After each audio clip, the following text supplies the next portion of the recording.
Oh, hey. Hey there. Here we are in episode 11. And today we're going to continue our discussion about depression. This is a part 2. So we started last week kind of discussing tools that you use to deal. Yeah, just my experience of it and what I've done with it. And there could be more on that. Who knows? We're kind of in conversation. So, Yeah. we're not sitting here as anything like experts. It's just about Your experiences, conversations. Right. And if anyone benefits from it, fantastic. Yeah. So before we jump into that, I'm going to ask my usual question. The weather has really started to cool down, and we did go vote today, and it's a beautiful day. It's actually kind of clouded over since we went out this morning, but we are definitely drinking tea in this cooler weather. That we are. So what do you have in your cup? Well, I had, since I just finished it so fast because it was delicious, chamomile with honey. It is your favorite right now, I think. It is my favorite right now. Yeah. We are almost out. I need to buy some more. Mm-hmm. And I am drinking raspberry again with honey because it has the fertility properties. So I'm doing anything that can help with that. All in? Yeah. All right. So, when did you start dealing with depression? What do you remember? When do you remember it starting? Well, everyone has, I think, moments of sadness or insecurity as you're growing up. And, there's a big difference between diagnosed clinical depression and then, people have bad days. You get sad, or there's environmental, circumstantial, that kind of stuff. And this is, it's funny. I think I was, I don't know if I was diagnosed with depression. My parents, they put me in therapy when I was like 15 or 16.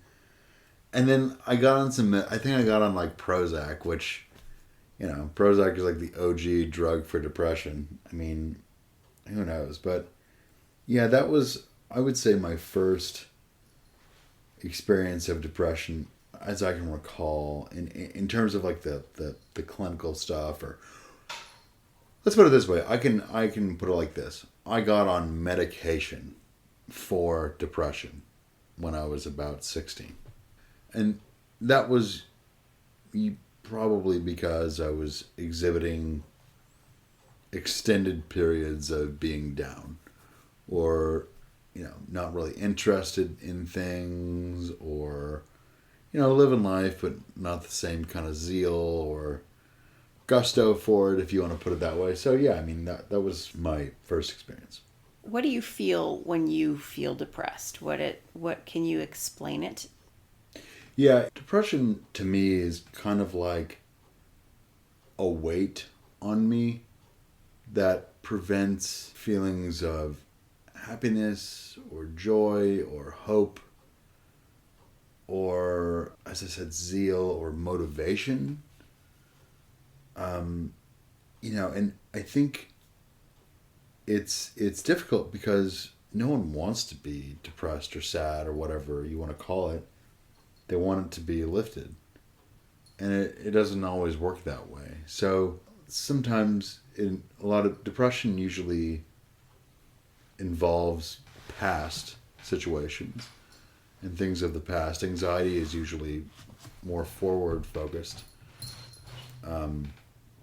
future focused. So yeah, depression can be lingering. It can be all different kinds of degrees. But yeah, I would describe it as just a weight on me that I really want it off, but I can't do much about it immediately. Yeah. Yeah. Mm-hmm. Yeah. Okay, so you were on medication for a while. Long time. Long time. Yeah, pretty much since I was about that age, I continued medication because at that point I was just depressed. Depression does run in my family. I was going through some difficult times during high school, and I think a lot of teenagers do, but some can just bounce back more easily. I think I wasn't terribly depressed, but it was just like more of the insecurities were more demonstrated than they were before, or I just didn't feel confident, things like that.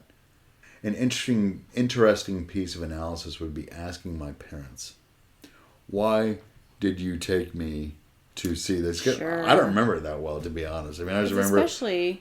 remember that I was depressed. I got on some medication. I do remember feeling a little bit better, noticing a little bit of a lift of depression. Okay, after medication. Yeah.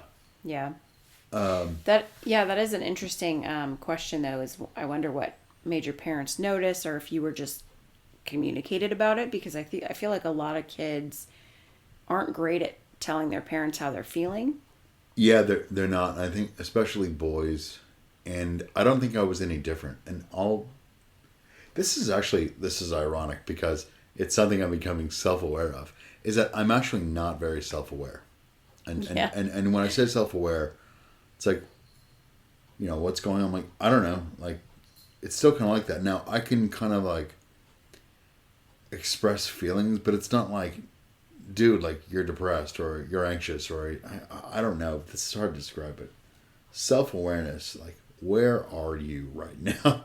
Those are still tough for me. I mean, even back then, they put me in therapy for like 2-3 years, whatever.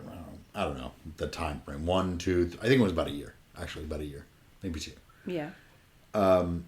And I heard my mom, after it was all finished, apparently my psychologist, who was a really good guy, I mean, nice guy. I wasn't uncomfortable with him, but she had a conversation with him in the aftermath, and he said, "Oh, I think he's going to do fine. He doesn't really have many, much going on. I think he'll be just fine." It's like, and I wasn't, but here's the thing.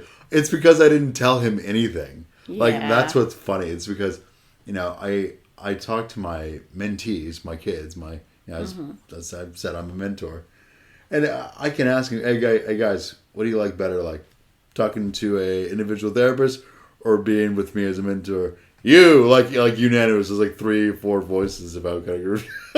So it's just hard. It's hard for kids to have self-awareness. It's hard for kids to express what's going on. It's hard for them to know what's going on. These are not good feelings. Like it's frustrating. You don't know what's going on. And it's also, no one likes to tell people. Yeah, it's hard to talk about stuff that's and you're not I mean, happy. At this point, this is like a new frontier. You're not ever told to reveal your feelings. You're just not. And it's it's not natural. I don't think it comes naturally to most people. No. I know there are days when you ask me what's wrong, like I'll be in a bad mood or I'll be sad or whatever.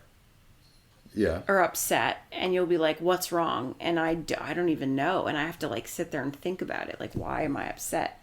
So right. I can imagine, especially for kids. I mean, I'm a full-fledged adult, Yeah. I don't feel like it all the time. Right, I know, right? But I am. Me neither. And I have, 43 years of life experience, and I don't know how I feel sometimes. Yeah. So, that's got to be tough for kids.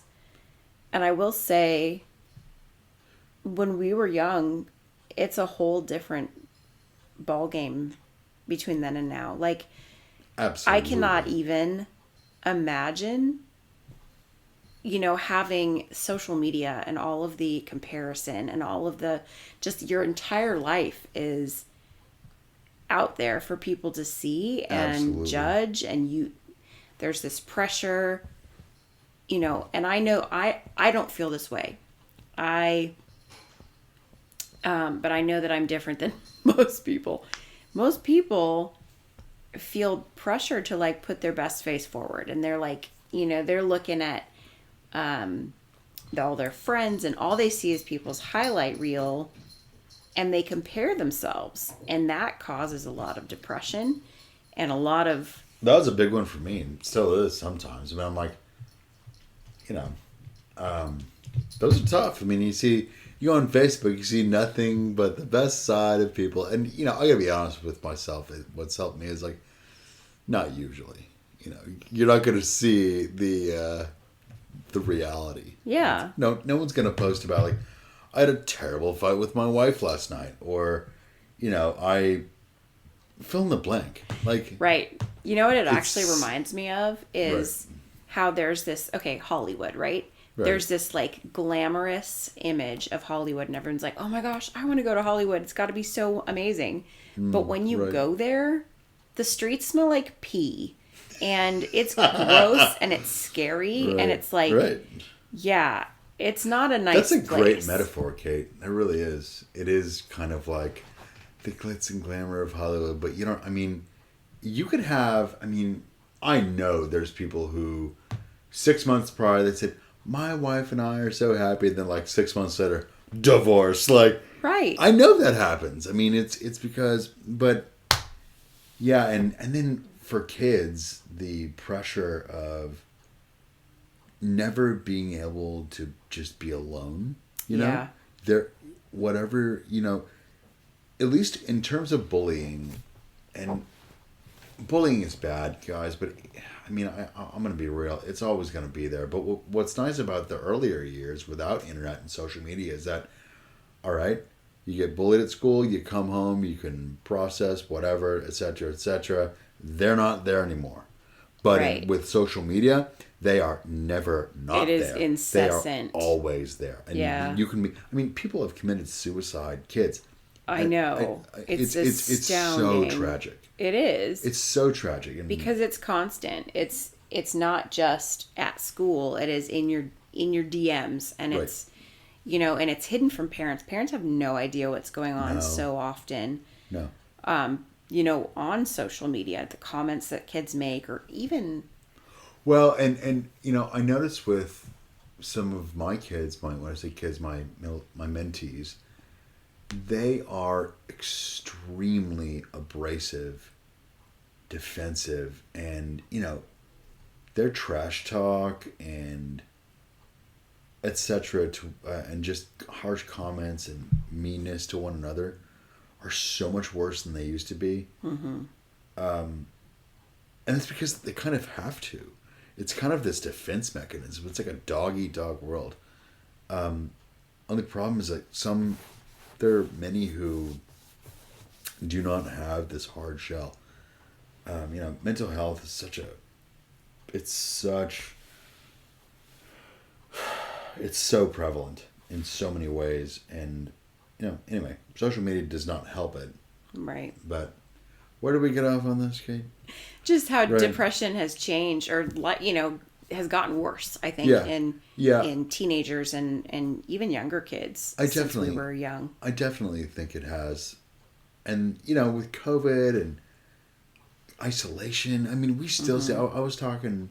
We went to a wedding this past weekend, and gosh, we were just talking about how, you know, the cultural effects of COVID are still here too, you know? So people are still isolating. People are still less willing to go out and do things. You know, I think it's much better. I'm not saying it's like this dark cloud, but it has cultural tentacles that have just been wrapped around us, and it's going to take a while for us to get past that. I just still see it. Do you know what I'm talking about?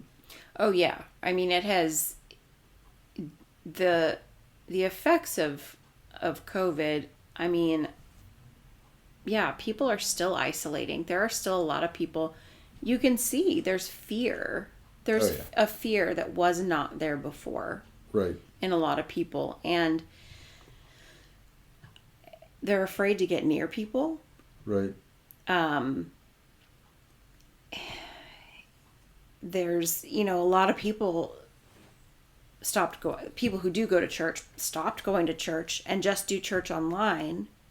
Well, you're not getting the the community that you need You're not and getting the what God interaction. And intended. exactly. You can't get the fullness of it. There's a massive difference in being with a community and being alone. And because, like, you can listen to sermons all day long. You can read your Bible all day long.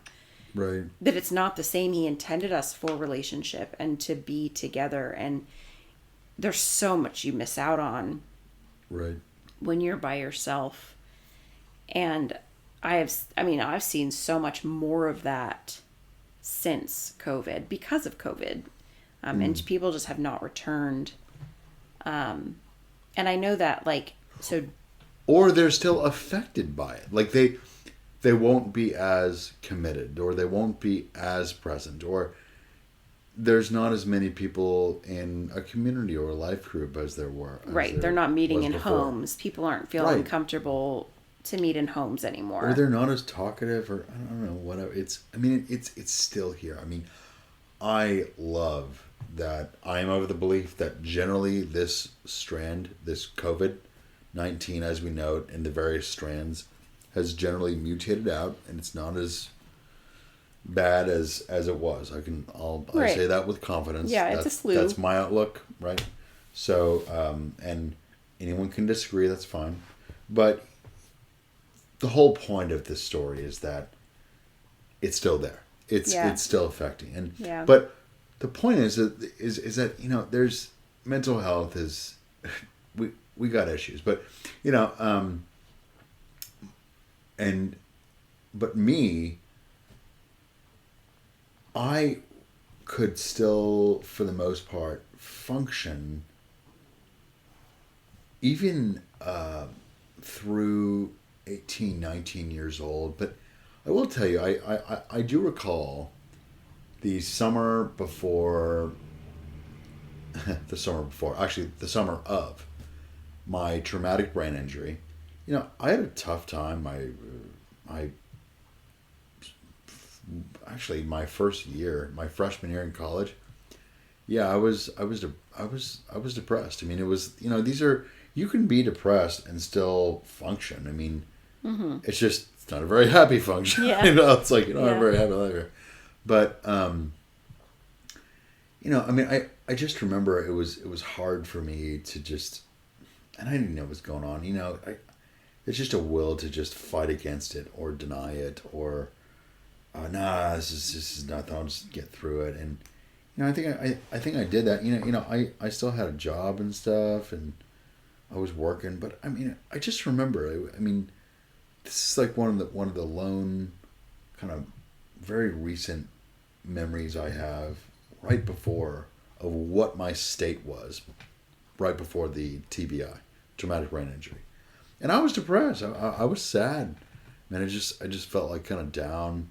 So, I mean, I never did like this broad documentation or like mood journal for years. Sure. This is my memory. I was generally depressed. And I think a lot of it had to do with, I had some stuff happen earlier in high school that just sucked. And, I didn't know what to do with it. I would probably put some genetics in there too. The depression runs in my family. Mm-hmm. I've don't know how to deal with this stuff. I don't even remember the term emotional regulating or emotional dysregulation. But those are popular. I think those are kind of newer terms. Those are because you have a lot more people who are. That's a big one right now with kids, much more so than when we were kids. Right. That we're having to teach kids now how to regulate their emotions. That wasn't even. I don't remember anything having to do with that. Yeah. At all. That's kind of a new buzzword. I mean, as far as I know, no, it was. I'm not saying like it was invented within 10 years. Of course not. Maybe it had a different name, or much more likely, it was already there, but I just didn't know about it. But either way, these are common things now. I mean, but my depression really continued after the traumatic brain injury. I'm sure that made it worse. Yeah, Because suddenly your outlook yes. on life was like, well, things are very different. Yes, and this is where it gets interesting. After my TBI, I think I was in some serious denial, to be honest, and serious denial. And I'm talking like subconscious or unconscious, whatever, denial. Like, I was like, cool. I mean, this is just kind of what happened. And, so, I mean, that's what I remember, at least about the physical aspect of it. And I think that can be a good preserving thing in a way. But, yes, I don't, it's difficult for me to gauge how depressed was I then versus now. Sometimes like cognitive functions. Like, if I had a book right now, would I be able to have analyzed it better then or now? Some of these are questions I just won't really know. Sure. I can definitely tell you I'm almost 40, and I just noticed things where even after my TBI, I'm like, dude, I did this so much better then than I do now. Like, just right, things about getting older. I don't know. But how much is that? I mean, there's a big Yeah. difference between 19 and 39. Like, There is. I don't do things I don't have a traumatic brain injury, and there's lots of things where I'm like, yeah, I just Right. don't do that as well now as Right. I used to. And I think part of that is aging. True. So it's hard to tell, I think, what is, injury True. versus just aging. True. And with my injury, I can definitely say I am now more expressively emotional. It is, we'll use the word, more difficult for me to regulate emotions. Now, take this, what I'm saying, with a grain of salt. I'm just kind of trying to describe. But like, for example, I'll cry more in movies. I just will. And that happened to my dad too after his stroke. Yeah. He could not control. He cried Right. all the time. Now, I will tell you that my dad actually cries more than he used to. Like, I almost never saw him cry. And that's aging for him, Which is interesting, I mean, Yeah. what happened? I mean, I'd like to study that. Like what happens to the brain with aging. Right. Maybe it's not really necessarily a brain thing, but as opposed to, you're in a more vulnerable place. Right. And maybe you just don't feel like you have to prove anything to be, and more manly or whatever it is. Sure. But, I was less, rocked, but by emotions. I just remember, I've told you this, and you're like, really? And is that I didn't cry much when I was younger. I just didn't. Yeah. Even when I was in high school, 18, 19, I didn't. I did not cry much. So and you kind of look at me like, really? Because I don't know if you say I cry. I don't cry much over my depression now. No, but like other things affect you, like relational things. Relational things. You cry in movies. What do I call it? You get moments, the emotional shakes. shakes. And I try to stuff them. No, she's not hearing me. No, she's not gonna know. But you can feel my body like she's shaking. Like, and then you'll look at me. I'm like, stop looking at me. Like, I'm not crying. It makes it worse. Real men don't cry, right? No. Right. So. But yeah, these are things, and a traumatic brain injury. Wow, there are people who were, had very expressive or bubbly personalities who just after TBI, they're cognitively they function pretty well, but they are flat. Yeah, they're just flat, and they don't know. Like, I'm not playing. They'll lose their sense of humor, they'll lose their sense of sarcasm, lose their. Or sometimes there's been reports of people who are just so kind who have horrible anger issues afterward. Yeah. And these are just which is so messing fascinating with your brain, Right. And so your brain controls everything. Right. Okay, so the injury made the depression worse a little bit, or a lot? A little bit? I would, I would say in the middle. It was always there, just Yeah. a little bit more so. So once you were able to go back to school, once you got your cognitive functions back and you were able to go back to school, did that help at all? Oh yeah, I actually remember. I was, I had my insecurities. I remember I was socially anxious and awkward and whatever, which, people who know me would be like, what, you were? Like, Yeah. yeah, That's hard to imagine. Still there.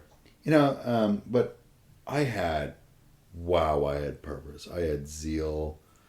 I had drive. I mean, my drive was, this is after I got, after that just turn around with my brain where I could function, I could process things, etc. I had such a fire to just get back to where I was. I do not want to be this injured dude. Mm-hmm. I couldn't really name it if someone asked me, but that's how I describe it now. I just want to get back to what I was. And, yeah. Yeah. But then, like we talked about in the episode about anxiety, once you graduated and you Right. So check this out. This is an example of this is a difference between anxiety and depression. Mm-hmm. So check this one out. I, for years, would talk about, would process, would long for that zeal that I had once I got in a year out and my cognitive functions were back and I was just churning and burning, kind of, so to speak. That was what's wrong with me now? I can't go back to that. How do I get back to that? And then you're in the state where you're like, oh, I'm just not there. It's just, you're just depressed. It's very past oriented. Yeah. Depression is, or that's like, I'm never what I want to become. I'm low. I'm worthless. I'm this. You see what I'm saying? That's a big difference. And sometimes anxiety and depression, remember, I'm not like a therapist, but I know enough. I know enough to kind of explain. And some things I don't know. Let me try to say that. I'm not a licensed counselor or therapist, but I know some things about you have a lot of personal experience in the field. Correct. Just with what you've dealt with. Yes. Yeah. So I know about things, but I'm not a therapist, Sure. But I can just say that is a big difference, and that was a huge, and depression is also below the surface. Okay. Sometimes people can, if you ask a depressed person, why are you depressed? They'll be, I don't know. I just don't know. I don't know why I'm so sad, but I just can't get out of it. It's like, yeah, but these are underlying things that you can't put a pen to. Like that's why sometimes counseling can be like, like what's going on? Like what happened? And then well, that's therapy, but then counseling is like, all right, let's get you some skills to learn how to step out of this depression, because oftentimes if you learn skills, you can just get out of it. And at that point, in hindsight, you'll be like, wow, so that's what happened. So those are, therapy is more like analyzing and processing what's going on. Counseling is, okay, here's a problem. Let me give you a skill. Use this skill and practice it. Then you get better. Right. So they're, right. I feel like just naming it too has got to help, because like if you don't know why you feel a certain way, realizing what it is can help you. Okay, well now I know, so now I can do something about it. Right. So that's got to be really helpful. No, it does. I mean, naming, no one likes to call themselves depressed, or I hate labels of depression or anxiety. I mean, the problem is that I think if you label someone as, oh, I have anxiety, is that empowering or is that right? No, it's not really. Well, it's like, and again, like when I figured out I had ADHD, right. it's Right. oh, now I've got this label, like, Yep. And, you know, and then and I that, called you out on it. I said, whoa, that does not mean that you are less than but it's the same thing. But like, you know, with depression or anxiety, it's like, oh, how many people do you hear say, well, I have anxiety or I have depression? I think it's good to know your limits, but like, are you also able to stretch? You know, it's like, are you? yeah. I mean that it's You dangerous don't have to have a stay label. there. No, It's a you muscle don't. that you Right. can build the muscle of like getting outside of that stuff and Right. you know, get into that uncomfortable, like if you have anxiety, Right. you have to push yourself to do things. Yeah, and I think there's a lot of truth to, you know, be comfortable with being uncomfortable. Right. And, you know, I think the Marines have coined this, embrace the suck. Mm-hmm. And it's very important to have that kind of a mindset. Because if you have a mindset of, I'm just depressed, it's always going to kind of kick your butt. It just is. And it has for me. And I can totally live in periods of my life, or even current, where I'm like, I can't do this, and this is just too much. It's like, well, just chill, breathe. Like, yeah, you can't. I mean, some of the things that I can do now involve, I have to think about, yes, you can. You've done this before. Right. You've done things like this before. Yeah. What, have you not gone through challenges? Have you not overcome stuff? Like, give me a break. Well, and I'll say, we've mentioned this actually pretty recently, but I think in the beginning of our marriage, there was something, and I can't remember what it was, but you said to me, I can't do that. Right. And I said, you know what? I'm going to call this one, because if I said to you, you can't do that, you would say, oh, watch me. True. Okay, so that is a challenge. And challenges can be very effective. Mm-hmm. They really can, especially for real ADHD. And, you know, I think it's, if you have someone who, like me, has kind of a rebellious personality, or at least... I'm the same. Yeah, I'd say so. Or like kind of reckless, or history of impulsivity. I'm so much different now than I was then. But yeah, challenges can be helpful. So challenging myself sometimes. We need to use that more. You can challenge me more, right? Yeah. And I challenge you too. I mean, we both do that, and it helps. But anyway, yeah. Yeah. Well, and I'll just say, like I just said, sometimes just naming what it is can be really helpful. Yeah. I remember, 2020, in the thick of COVID, and I already worked from home. Right. And so I didn't have that big of an adjustment, having to stay home from work like you did, but being separated from everybody, like not being able to go to church for a while. Yep. And not being able to see friends or whatever, like that really dragged me into a depression. Right. That I didn't realize. I was like, oh, I'm fine. But I was feeling off. And I was feeling sad. And I was, like, even though we still were with my parents all the time. But I went out to see my sister. I drove out in December of 2020. Right. And we had such a great time together. And I remember having a conversation with her, and we both were experiencing the same, like just being isolated and being separated from people. We were both depressed, and we were just like, we just had the best conversation about it. And I think that just naming what it was, yep, like had so much power in releasing it. Absolutely. That's true. And so after that, I was able to really like process it and eventually like be okay again. Right. But yeah, just knowing what it is and like naming it is huge.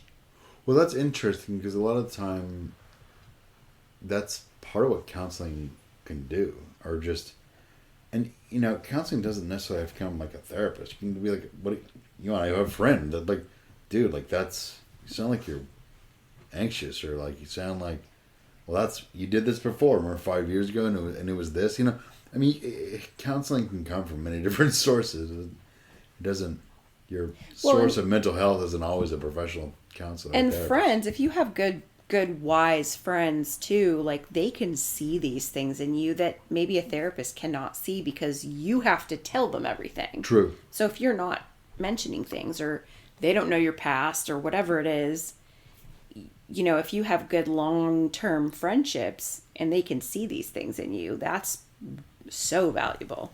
Yeah. And that's where all of my counsel has come from, and therapy, is my friends and, my circle of, like, my mom and my, aunts and the email group we used to have, just a bunch of, like, godly women who would email every single day, and I could turn to any one of them.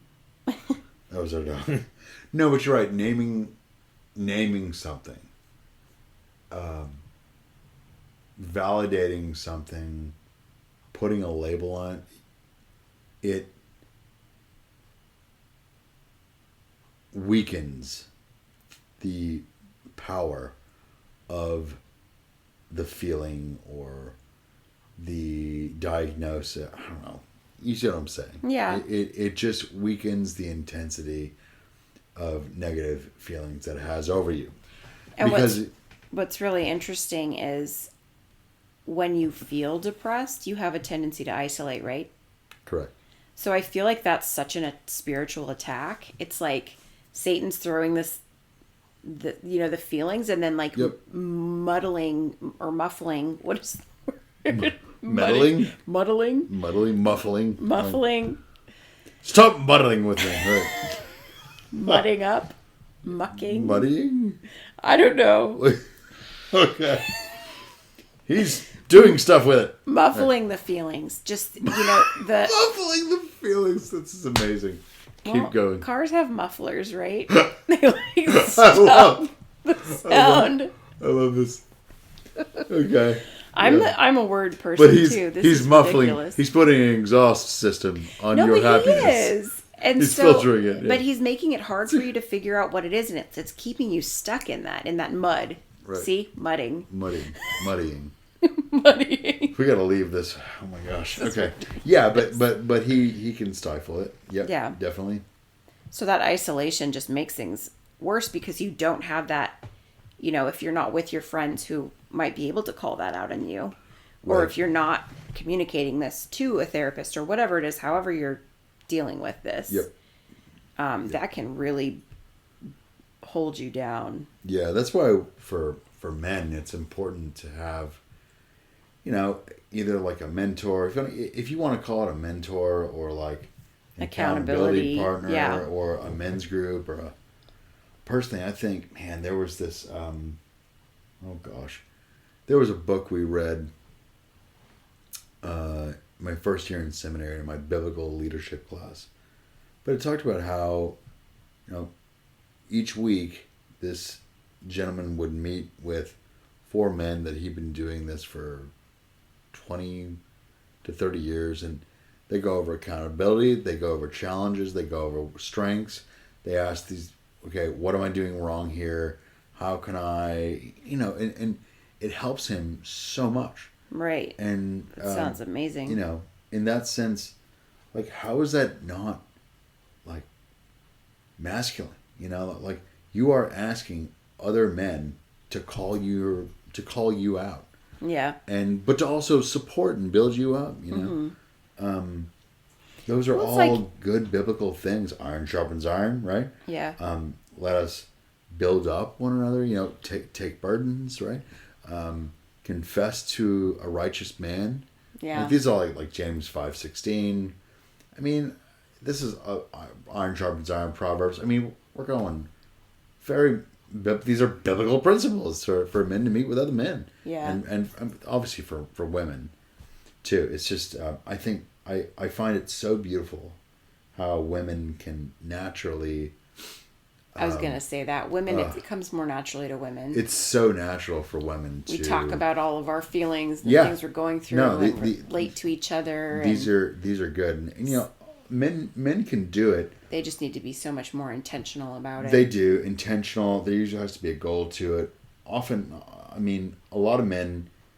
I mean, what I love is that, you know, you'll hear men say things like, "Man, we had the best bonding experience during like when we went hunting together. Mm-hmm. Like, man, we just talked and we broke bread and chopped it." You know, those are where men thrive. That's where bonding happens. It's like you have conversations once an activity is facilitated. That's just men.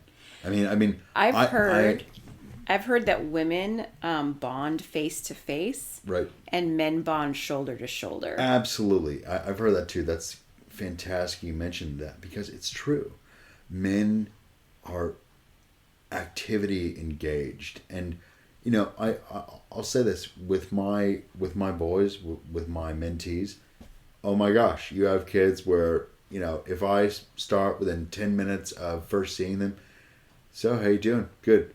So I heard you had a tough time at school, you know, last week. What up? Oh, nothing.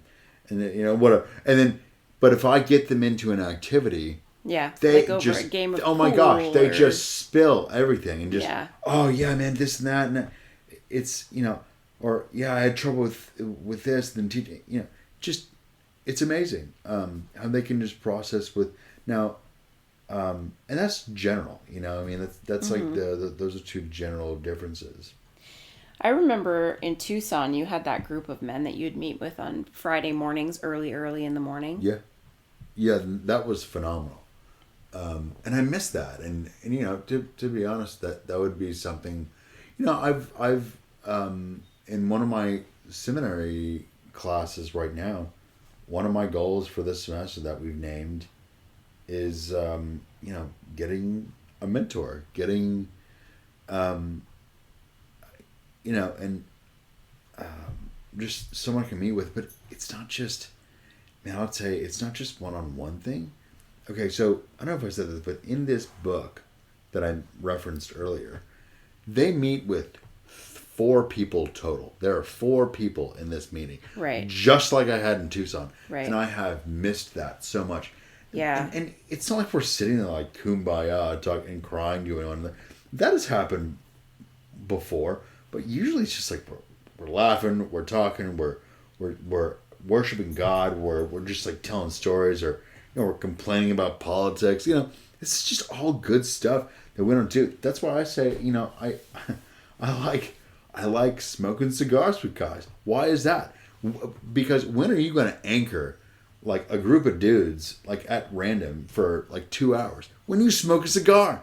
Men are so busy and all right, got to get this done. You know, got to work with the family. Got to go do this. We don't naturally meet for a relationship unless it's like something has to be done while it's doing. You know, something you got to engage in something. Yeah. So. And to have the same group each time is right. important too, because it's like you don't have to catch people up. They can catch you in things or notice trends maybe in your countenance, your attitude, all that sort of stuff. But if I could mention one more thing, I think that's why I like a great way for, man, if there's any dads who are like having trouble bonding with their sons or anything like that, and if there's like an activity they can do together, right? Go fishing. Go fishing. Work on a car. Build something. I don't know. Maybe think of something like what's an area that both of father and son are interested in. Then just watch it flow. Yeah. I mean that's how God kind of created them. You know, created us. I'm a little different personally. I mean, I don't necessarily need as much activity to engage in a conversation. Right. I can go deeper quicker. You can. That's just the way I am. That's the way God, you know, and this is important to also note, just because I am like that does not mean I'm less masculine. Like, not even close. It's just like, that's just the way I am. I mean, I also think being right. in therapy for years helped in that. It helped you probably become more just communications centered. True, but and I mean, better at I expressing remember, yourself. this is true. I will agree with that. But I've also noticed that, I was the one that would comfort my friends, or I was the one who would, who would be there during a difficult time for someone, or, You are very relational, and right. I mean, you've been the one in our marriage that has been way better at communicating, and I've learned from you. Yeah. I mean, and that's just, and so it doesn't make me less masculine or anything. It's just like, hey, if that's the gift you got, and that's what you got. Yeah. Yeah. So. Yeah, just because men in general tend to not be so great at communicating, right? Doesn't mean that if you are, there's something wrong with you. True, and this is also another important one. Sometimes I have to remember that to respect someone else's personality, another man's personality, and just to still relate and engage with them.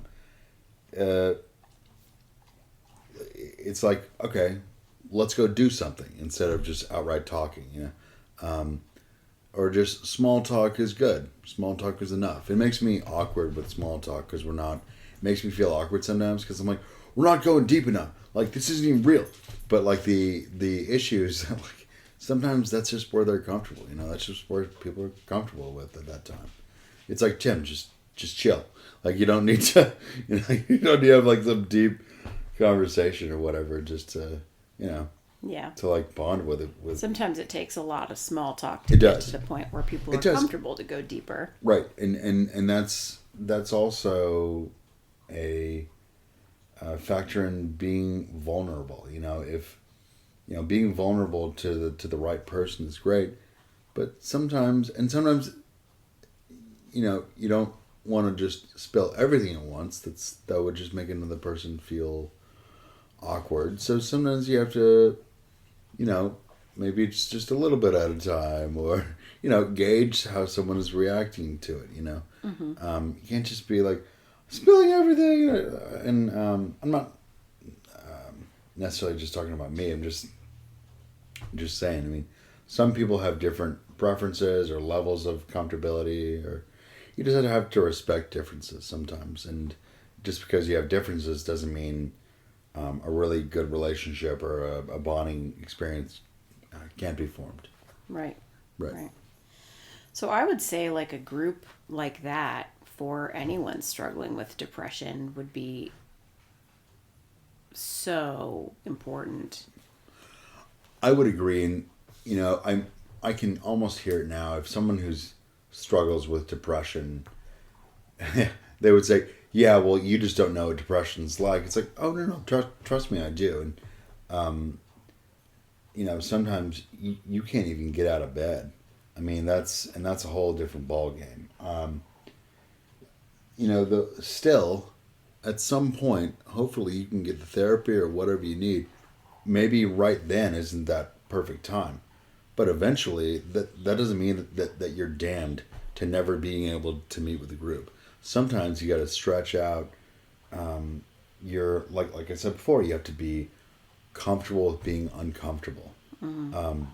You even if you're like, oh, I was still feeling like depressed or anxious. Sometimes it's like, okay, did you take a step forward at all from engaging in whatever conversation or group or meeting? And 9 times out of 10, it's like, yeah, I'm glad. At the end of it, it's like, ask them, are you glad you went? 9 times out of 10, they'll be like, yep, yeah. I'm glad I went. Thanks for joining us today and listening as we are exploring all the ways that God takes the things the enemy means for evil and turns them around to use them for our good and His glory. If you have questions, comments, feedback, ideas for us, or you just want to say hi, you can reach us at noweaponshallprosperpodcast@gmail.com. Talk to you again soon.